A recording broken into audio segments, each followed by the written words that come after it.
سلام. اليوم نحط لكم ستوري يوم الخامس في تركيا.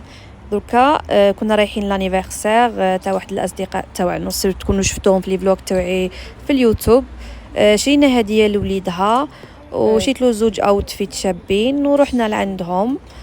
فوالا كيما راكم تشوفوا ودوك تشوفوا واش صرا، وكنت فرحانه بزاف راني رايحه لانيفرسير نبدل الجو. المهم كالعاده مشينا في الطريق كيما راكم تشوفوا، خليكم تشوفوا معايا.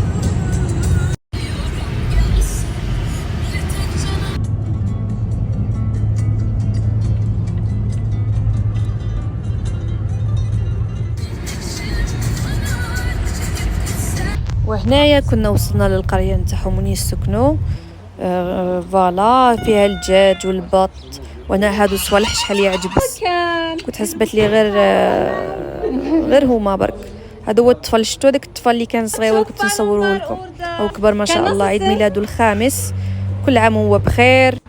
واليوم سمعت بلي خرجوا لكم النتائج تاع البكالوريا. الف مبروك عليكم كاع اللي جابوا الباك، واللي ما جابوش المره الجايه ان شاء الله.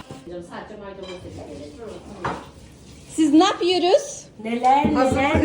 Yemek yapıyoruz. Evet. Oh.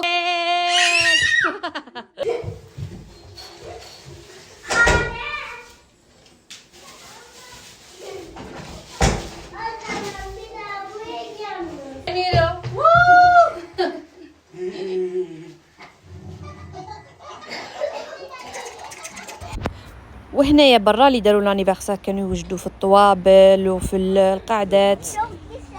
هاي ليكم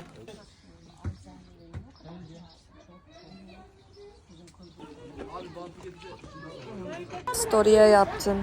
المهم كما راكم تشوفوا هل الحطه كاع، وانا شحال نستنى في لافا ما كملناش لانيفرسير مع الاسف، لانه جا الريح وانغلقت الباب على يد وليدي مسكين. شوف Bakayım.